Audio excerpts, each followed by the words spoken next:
Hello students, welcome to RS accounting classes. Today we are going to discuss valuation of goodwill corporate account BCom for SAM chapter 1 and ये मेरा Telegram channel है RS accounting classes, आप इसको join कर लीजिए।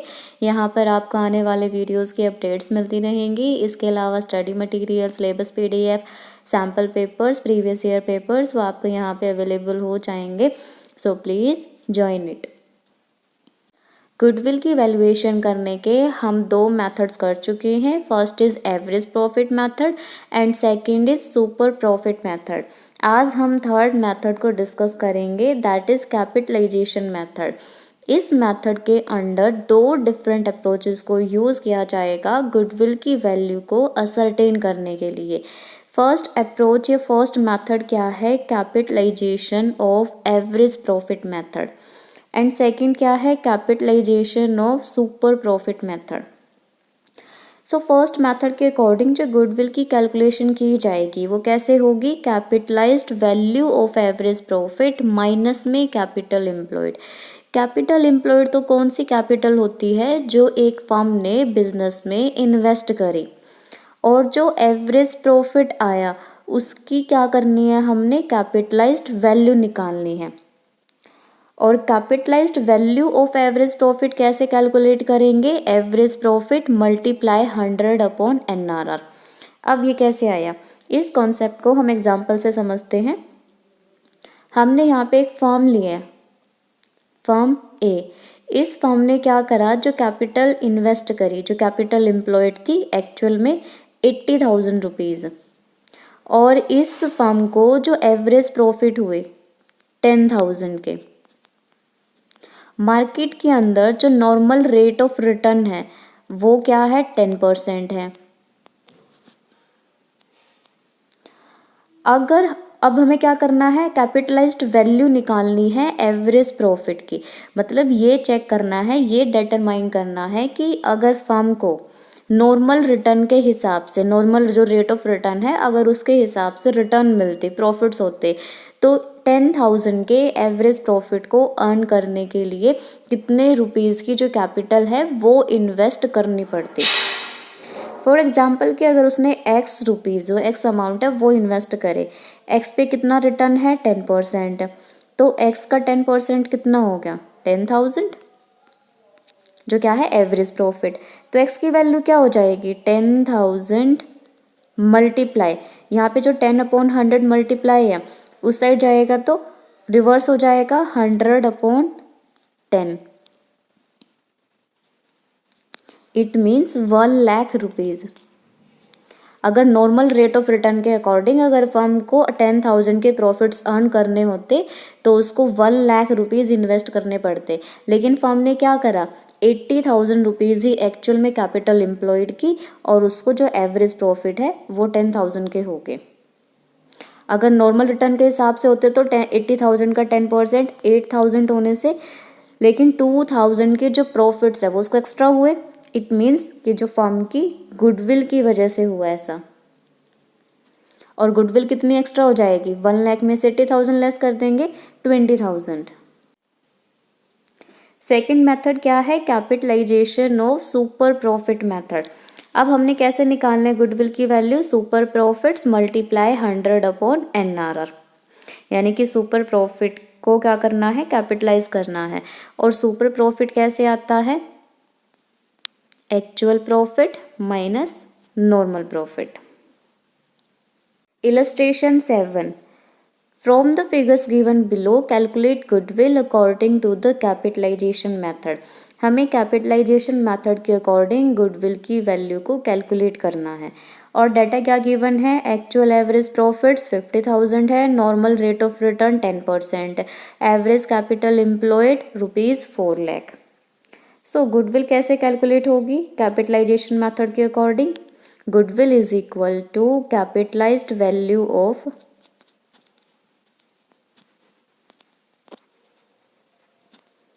Average profit minus capital employed.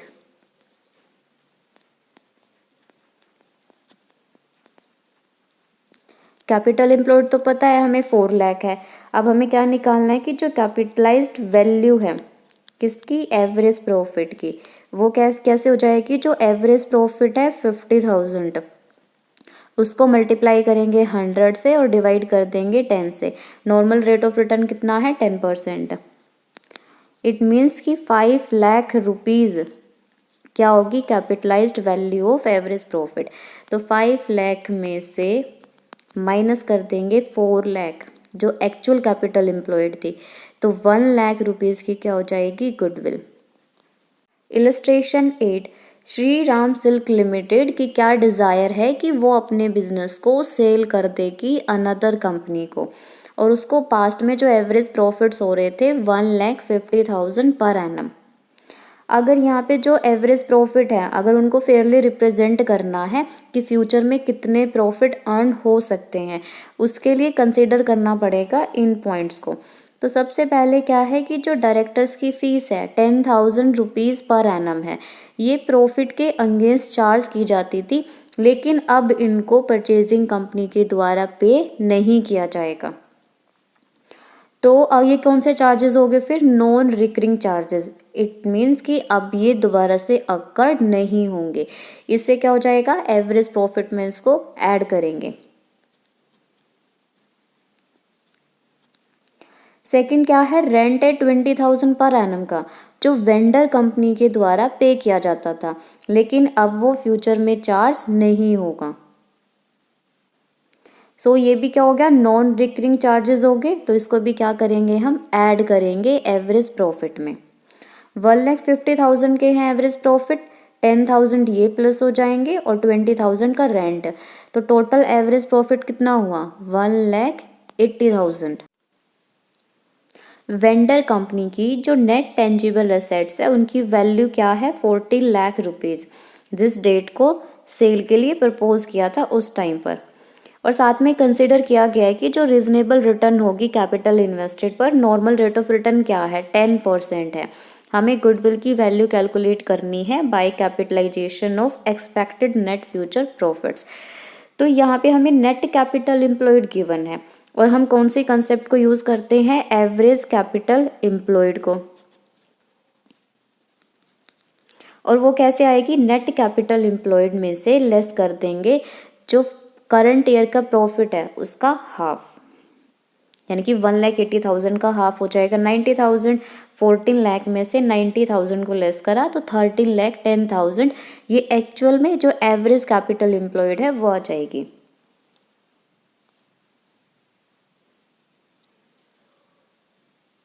Average net profit given है 1,50,000, उसमें हम ऐड कर देंगे नॉन रिकरिंग चार्जेस। डायरेक्टर की फीस होगी 10,000, रेंट हो गया 20,000, टोटल अमाउंट ऐड हुआ 30,000।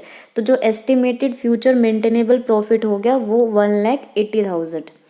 अब फ्यूचर प्रॉफिट को हम क्या करेंगे, कैपिटलाइज करेंगे, किस रेट से, 10% से। तो 1,80,000 मल्टीप्लाई 100 अपॉन में NRR, और कितनी है 10, तो कितना आ जाएगा ये 18 लाख। इट मीन्स कि 18 लाख रुपीज़ अगर इन्वेस्ट करती कंपनी तब जाके उसको 1,80,000 के जो फ्यूचर में प्रॉफिट्स है वो होंगे। एवरेज कैपिटल एम्प्लॉयड कैलकुलेट करेंगे, जो नेट टेंजिबल एसेट्स है एक्चुअल कैपिटल एम्प्लॉयड है 14 लाख की, उसमें से लेस कर देंगे half of maintainable profit, that is half of 1,80,000, ये हो गया 90,000। तो 13,10,000 की आ गई हमारे पास एक्चुअल कैपिटल एम्प्लॉयड। और गुडविल कैसे कैलकुलेट की जाएगी, जो कैपिटलाइज्ड वैल्यू है एवरेज प्रॉफिट की 18 लाख, माइनस में जो एक्चुअल कैपिटल एम्प्लॉयड है 13,10,000, डिडक्ट करा तो डिफरेंस आया 4,90,000, ये हो जाएगी गुडविल की वैल्यू। इलस्ट्रेशन 9, एक्स लिमिटेड की बैलेंस शीट गिवन है 31 मार्च 2012 को। पास्ट 3 ईयर्स के प्रॉफिट गिवन है बिफोर टैक्सेशन, और टैक्स रेट क्या है 50%। 9 to 10 का प्रॉफिट है 60,000, 2010 से 11 50,000, 11 से 12 है 76,000। और साथ में ये अग्री किया गया कि जो लैंड एंड बिल्डिंग की प्रेजेंट वैल्यू होगी वो 2,30,000 रुपीज़ होगी। और जो एवरेज डिविडेंड कंपनी के द्वारा पे किया जा रहा था ड्यूरिंग द लास्ट 3 ईयर्स में, उसकी रेट क्या थी डिविडेंड की 10%। और इसको कंसीडर किया जाएगा return expected on the capital invested in the business. It means कि ये क्या हो गया, नॉर्मल रेट ऑफ रिटर्न हो गया 10%। हमें क्या करना है, कैलकुलेट करनी है गुडविल की value according to capitalisation method. और कैपिटलाइजेशन मेथड के अकॉर्डिंग गुडविल की वैल्यू कैसे कैलकुलेट करते हैं हम, जो कैपिटलाइज्ड वैल्यू होगी किसकी, एवरेज प्रॉफिट की, उसमें से हम माइनस कर देंगे कैपिटल एम्प्लॉयड को। तो सबसे पहले तो हमें चाहिए एवरेज प्रॉफिट। वो कैसे आएगा, जो पास्ट 3 ईयर्स के प्रॉफिट हमें गिवन है उनको हम ऐड करेंगे, 60,000 प्लस 50,000 प्लस 76,000, ये आ जाएगा 1,86,000। एवरेज करना है तो इसको हम डिवाइड कर देंगे 3 से, तो ये हो गया 62,000। और इसमें से ये बिफोर टैक्स है, टैक्स भी हमें लेस करना होगा 50% का। 62,000 का 50% हो गया 31,000। तो एवरेज प्रॉफिट कितना आ गया, 31,000। अब हमें चाहिए कि कैपिटलाइज्ड वैल्यू एवरेज प्रॉफिट की 31,000 को क्या करेंगे, 100 से मल्टीप्लाई करेंगे। नॉर्मल रेट ऑफ रिटर्न कितनी है 10%, तो 10 से डिवाइड करा तो इट मीन्स 3,10,000। यह आ गई हमारी capitalised value of average profit. अब हमें क्या चाहिए, कैपिटल एम्प्लॉयड चाहिए। अब हमें क्वेश्चन में गिवन नहीं है, तो कैपिटल एम्प्लॉयड कैसे निकालते हैं, सबसे पहले तो हमें नेट कैपिटल एम्प्लॉयड निकालनी पड़ेगी, फिर उसमें से जो करंट ईयर का प्रॉफिट है उसका हाफ हम लेस कर देंगे तो एवरेज कैपिटल एम्प्लॉयड आ जाएगी। और नेट कैपिटल एम्प्लॉयड कैसे निकालते हैं, नॉन करंट एसेट प्लस में करंट एसेट माइनस में आउटसाइड लाइबिलिटीज। देखते हैं क्या क्या ऐड होगा। नॉन करंट असेट्स में लैंड एंड बिल्डिंग है, और लैंड एंड बिल्डिंग की वैल्यू तो गिवन है 2 लाख बैलेंस शीट में, बट इसकी करंट वैल्यू कितनी हो गई थी 2,30,000, और करंट वैल्यू को ही हमने कंसीडर करना है। प्लांट कितना है 1,50,000 का, तो 1,50,000 आगे प्लांट के। गुडविल को हमें एक्सक्लूड करना होता है, इसको हम इंक्लूड नहीं करते। करंट असेट कितनी है 2,87,500 की। करंट नॉन करंट असेट्स में गिवन है अनअमोर्टाइज एक्सपेंसेस, ये फिक्टिशियस असेट है, इसको हम कंसीडर नहीं करेंगे। तो टोटल हमारे पास असेट का टोटल कितना हो गया 6,67,500। करंट लाइबिलिटीज में क्या क्या है, बैंक ओवरड्राफ्ट, ये लेस हो जाएगा 1,55,800। ट्रेड पेबल्स लेस हो जाएंगे 2,34,200। शॉर्ट टर्म प्रोविज़न में प्रोविज़न फॉर टैक्सेशन है 35,500, यानी कि इन तीनों को हम लेस कर देंगे और इनका टोटल आता है 4,25,500। 6,67,500 में से डिडक्ट करा 4,25,500, तो कैपिटल एम्प्लॉयड कितनी आ गई 2,42,000। अब 2,42,000 तो ये है नेट कैपिटल एम्प्लॉयड। एवरेज चाहिए हमें, तो करंट ईयर का प्रॉफिट उसका हाफ। करंट ईयर का प्रॉफिट कितना है 76,000 है, तो 76,000 ये बिफोर टैक्स है। सबसे पहले तो हम आफ्टर टैक्स कैलकुलेट करेंगे। 76,000 का 50% ये हो जाएगा 38,000, और रिमेनिंग कितना बचेगा 38,000 ही। और 38,000 का जो हाफ है 19,000, वो हम 2,40,000 में से लेस कर देंगे, तो हमारे पास क्या आ जाएगी एवरेज कैपिटल एम्प्लॉयड।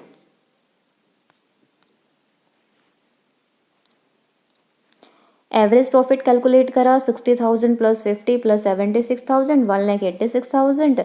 पहले क्वेश्चन में कैसे सॉल्यूशन किया हुआ है कि इनकम टैक्स को पहले लेस कर दिया कि 1,86,000 का 50% 93 लेस करा, और उसके बाद इसका एवरेज करा। अब हम कैसे भी कर सकते हैं, पहले एवरेज प्रॉफिट कैलकुलेट कर लेते हैं, फिर उसका जो टैक्स है वो लेस कर देंगे, या फिर पहले टैक्स फिर एवरेज प्रॉफिट। आंसर सेम आएगा 31,000। एवरेज कैपिटल एम्प्लॉयड कैलकुलेट करेंगे। Land and building revise value, plant current asset, सबको ऐड करा 6,67,500 लेस कर देंगे करंट लाइबिलिटी जिसमें बैंक ओवरड्राफ्ट है, trade payable and provision for taxation. 4,25,500 total. Capital employed होगी 2,42,000 और हाफ लेस करा करंट ईयर्स के प्रॉफिट का 38,000। ये टैक्स के बाद आया था 76,000 का 50% लेस करने के बाद। तो 38,000 का हाफ हो गया 19,000। तो एवरेज कैपिटल एम्प्लॉयड होगी 2,23,000। फिर गुडविल की कैलकुलेशन करेंगे। Goodwill is equal to capitalise profit minus में average capital employed.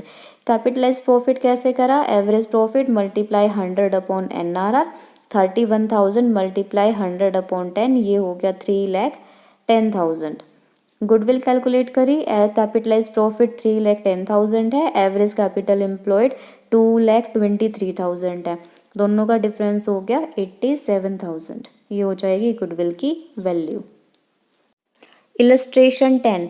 Hindustan steel limited की बैलेंस शीट गिवन है 31 मार्च 2012 को और Telco limited intends to purchase the business of Hindustan limited और जो इस पर्पज से असेट्स की वैल्यू को रीवैल्यू किया गया। Plant 3 lakh rupees, inventory 2,40,000, prepaid expenses nil, it means zero हो गए, कुछ भी वैल्यू नहीं है। 5% provision for doubtful debts is deemed necessary. 5% का provision for doubtful debts create किया जाएगा। जो प्रॉफिट है फर्म के पास्ट 4 ईयर्स के एंडिंग 31 मार्च को 2009 के 60,000 है, 10 के 80,000, 11 के 1,18,000, 12 के 1 lakh. These profits include income from investment rupees 4,000 each year। तो इनकम फ्रॉम इन्वेस्टमेंट क्या होगी? Outside income. और आउटसाइड इनकम को क्या करते हैं हम? या तो हर साल के प्रॉफिट में से डिडक्ट कर दें या फिर एवरेज प्रॉफिट में से लेस कर दें। Ascertain the value of goodwill according to capitalization method if the normal rate of return is 14%। NRR होगी हमारे पास 14% और हमें गुडविल की वैल्यू कैलकुलेट करनी है कैपिटलाइजेशन मेथड के अकॉर्डिंग। सबसे पहले हम कैलकुलेट करते हैं एक्चुअल एवरेज प्रॉफिट को। 2009 का प्रॉफिट 60,000, 10 का 80,000, 11 का 1,18,000, 12 का प्रॉफिट है 1 लाख रुपीज़। इसमें से क्या लेस कर देंगे? 5% का प्रोविज़न फॉर डाउटफुल डेट्स। जो ट्रेड रिसीवेबल हैं, ट्रेड रिसीवेबल्स हमें कितने गिवन है? 1,20,000 के। तो 1,20,000 पे जो 5% का प्रोविज़न फॉर डाउटफुल डेट्स है वो हो गया 6,000। 1,20,000 मल्टीप्लाई 5 अपॉन 100, 12 5 से 60, तो 6,000 हो गए। 1 लाख में से 6,000 को लेस करा 94,000। टोटल प्रॉफिट्स आया हमारे पास 3,52,000। एवरेज प्रॉफिट कैलकुलेट करेंगे। नंबर ऑफ ईयर्स 4 हैं। 3,52,000 को 4 से डिवाइड करा 88,000। अब क्या करना है? जो आउटसाइड इनकम है, इनकम फ्रॉम इन्वेस्टमेंट, क्योंकि अब ये नॉन बिजनेस इनकम है, आउटसाइड इनकम है, तो इसको लेस किया जाएगा 4,000। तो एक्चुअल एवरेज प्रॉफिट हमारे पास आ गया 84,000। Calculation of average capital employed. और कैसे कैलकुलेट करेंगे? जो भी हमारे पास करंट एसेट है प्लस में नॉन करंट एसेट माइनस में आउटसाइड लाइबिलिटीज़ और फिर उसमें से जो करंट ईयर का प्रॉफिट का हाफ है वो लेस करेंगे तो एवरेज कैपिटल एम्प्लॉयड है वो आ जाएगी। देखते हैं कौन कौन सी एसेट्स आएंगी हमारी। नॉन करंट एसेट्स में गिवन है प्लांट और प्लांट की वैल्यू क्या होगी? रिवाइज होगी, 3 लाख रुपीज़ आ जाएंगे। इन्वेस्टमेंट आउटसाइड है, इसको कंसिडर नहीं किया जाएगा। करंट एसेट्स में इन्वेंट्री, इन्वेंट्री की वैल्यू भी रिवाइज होगी 2,40,000। ट्रेड रिसीवेबल 1,20,000 के हैं बट इस पे 5% का जो प्रोविज़न है वो क्रिएट करना पड़ेगा। 1,20,000 का 5% आया था 6,000। 1,20,000 माइनस में 6 हो जाएगा 1,14,000। बैंक बैलेंस है, यह आ जाएगा 97,000। प्रीपेड एक्सपेंसेस हमारे ख़त्म हो चुके हैं, इनकी वैल्यू नील है, 0 है। करंट या नॉन करंट असेट्स में शेयर इशू एक्सपेंसेस है, ये फिक्टिशियस असेट हो गए, इसको इंक्लूड नहीं करेंगे। आउटसाइड लाइबिलिटीज़ में लोन है 1 लाख रुपीज़ का, ये लेस हो जाएगा, और ट्रेड पेबल्स है 80,000 का। Plant 3 lakh rupees, inventory 2,40,000, trade receivable 1,14,000, bank का बैलेंस 97,000। टोटल हो गया असेट्स का 7,51,000। इसमें से लेस करेंगे आउटसाइड लाइबिलिटीज़ को। लोन है 1 लाख रुपीज़ का, ट्रेड पेबल्स है 80,000, टोटल हो गया 1,80,000। नेट कैपिटल एम्प्लॉयड आ गया हमारे पास 5,71,000। इसमें से लेस कर देंगे करंट ईयर्स के प्रॉफिट का हाफ, और करंट ईयर का प्रॉफिट हमारे पास कितना गिवन है? करंट ईयर का प्रॉफिट 1 लाख था, इसमें से प्रोविज़न 5% का हमने लेस करा तो 94,000 आ गया। और 94,000 में से जो इनकम फ्रॉम इन्वेस्टमेंट है, आउटसाइड इनकम, इसको लेस करेंगे। तो करंट ईयर का जो एक्चुअल में प्रॉफिट आया 90,000, और 90,000 का हाफ हो गया 45,000। एवरेज कैपिटल एम्प्लॉयड हो जाएगी 5,26,000। अब हम कैलकुलेशन करते हैं गुडविल की। तो goodwill is equal to capitalised profit minus में average capital employed. Capitalised value कैसे आएगी एवरेज प्रॉफिट की? एवरेज प्रॉफिट आया था 84,000, उसको मल्टीप्लाई करेंगे 100 से, डिवाइड कर देंगे normal rate of return. Solve करा तो हमारे पास आया 6 लाख रुपीज़ कैपिटलाइज्ड प्रॉफिट, और जो एवरेज कैपिटल एम्प्लॉयड थी वो आई थी 5,26,000। गुडविल हो जाएगी 6 लाख माइनस में 5,26,000 is equal to 74,000। Illustration 11, you are given the following informations in respect of a business. First is total given है फिक्स्ड एंड करंट असेट्स का as per balance sheet ₹3 lakh. Second is outside liabilities 90,000 rupees. Profit given है preceding 3 years के 30,000, 28,000 and 38,000। Normal rate of return given है 10%, it means NRR। Interest earned at the rate of 10% on non trading investment. Non trading investment means जो outside the business हो, और कितने rupees की है? 30,000। Has been included in the previous 3 years profit. तो 30,000 का जो 10% इंटरेस्ट अर्न किया, ये हो गया 3,000, और क्या होगा ये? Outside income. आउटसाइड इनकम को हम क्या कर सकते हैं? या तो हर एक ईयर के प्रॉफिट में से लेस करेंगे, या फिर एवरेज प्रॉफिट में से लेस कर देंगे। Rent of business premises eight the rate of 500 rupees per month will not be payable in the succeeding years. It means कि जो रेंट है बिजनेस प्रीमाइसेस पे 500 रुपये पर मंथ है, तो पर एनम कितना हो जाएगा? 12 से मल्टीप्लाई करेंगे, 12 पंजे 60, तो 6,000 रुपये जो पर एनम रेंट है वो अब आगे पेबल नहीं होगा, अब उसको पे नहीं करना। तो ये क्या हो जाएगा? ये जो ऑपरेटिंग एक्सपेंसेस है जो फ्यूचर में इनकर नहीं होगा, तो इसको क्या करेंगे? ऐड कर देंगे एवरेज प्रॉफिट में, या फिर हर एक ईयर के प्रॉफिट्स में इसको ऐड कर दो। The fair remuneration to the proprietor of the business may be assumed as ₹800 per month. Proprietor को रेम्यूनरेशन देनी है, ये हो गए operating expenses to be incurred in future, जो फ्यूचर में इनकर्ड होंगे, तो इनको क्या करेंगे? एवरेज प्रॉफिट में से लेस कर देंगे।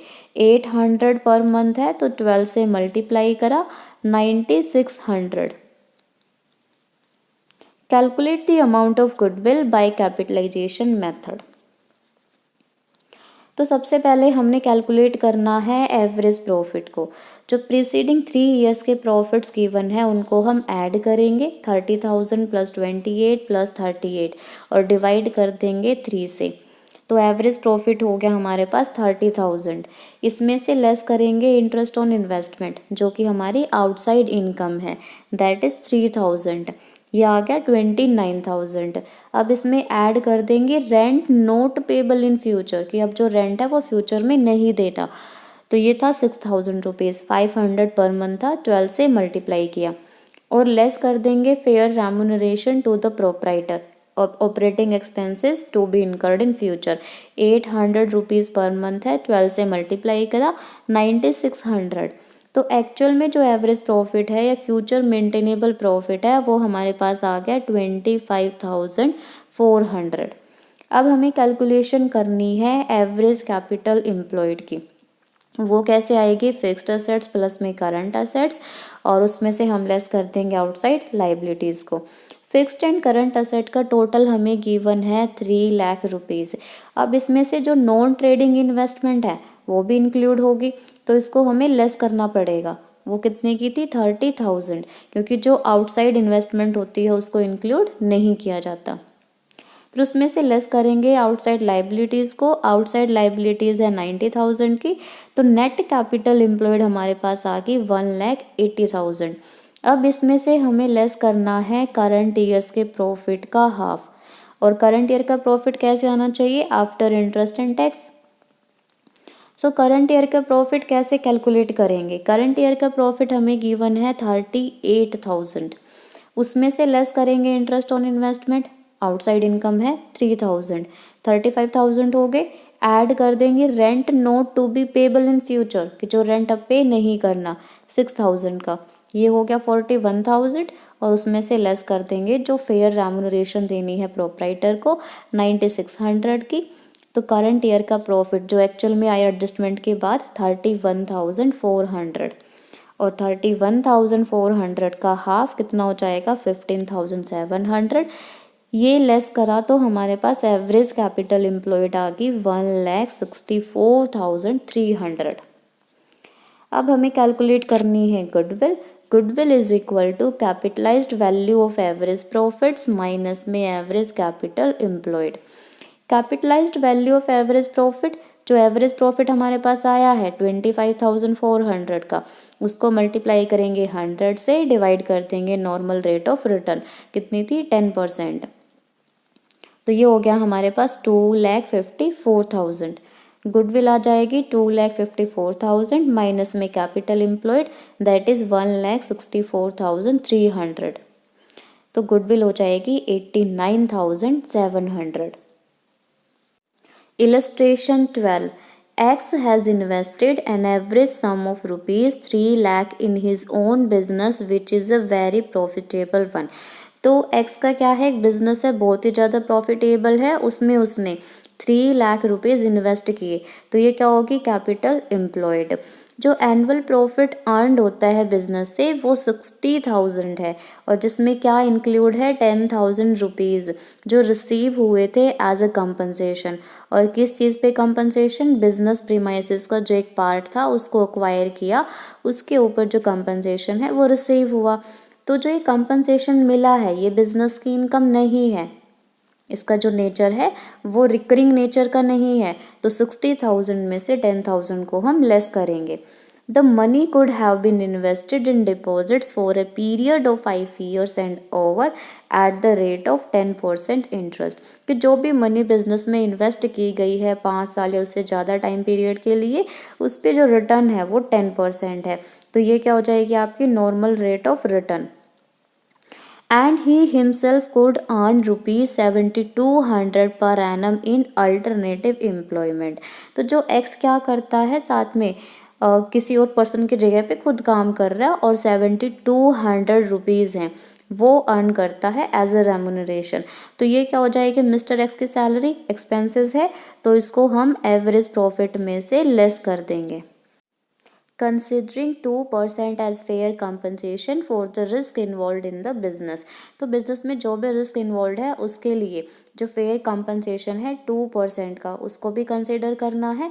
तो टोटल रिटर्न कितनी हो जाएगी, 10% प्लस 2%, दैट इज 12%। हमें कैलकुलेट करनी है गुडविल की वैल्यू, किस मेथड के according, capitalisation of super profit. तो सबसे पहले हमें सुपर प्रॉफिट को कैलकुलेट करना पड़ेगा, वो कैसे आएगा, एवरेज प्रॉफिट माइनस में नॉर्मल प्रॉफिट। एनुअल प्रॉफिट हमें गिवन है 60,000। इसमें से हम लेस कर देंगे जो कंपनसेशन है प्रीमाइसेस के, क्योंकि ये बिजनेस की इनकम नहीं है, 10,000। और लेस कर देंगे जो भी रेम्यूनरेशन देनी है मिस्टर एक्स की, वो है 7,200। 17,200 रुपये हमने लेस करे तो एक्सपेक्टेड फ्यूचर प्रॉफिट्स हो गया 42,800।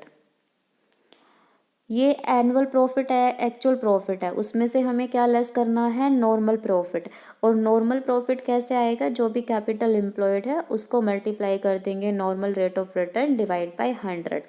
3 लाख रुपीज़ इन्वेस्ट किए हैं, 10 + 2 12% की नॉर्मल रेट ऑफ रिटर्न है, 3 लाख का 12%, ये हो जाएगा 36,000। सुपर प्रॉफिट हमारे पास आ गया 6,800। और कैलकुलेशन होगी गुडविल की, goodwill on the capitalisation of super profit. Super profit multiply 100 upon normal rate of return, 6,800 multiply 100 upon 12, तो ये आ जाएगा 56,667। ये होगी गुडविल की वैल्यू। आज के लेक्चर में बस इतना ही। आई होप कि आज का जो लेक्चर है वो आपको अच्छे से समझ आया होगा। अगर फिर भी किसी को डाउट हो वो नीचे कमेंट्स कर सकते हैं। Thanks for watching. Like share and subscribe. Bye bye.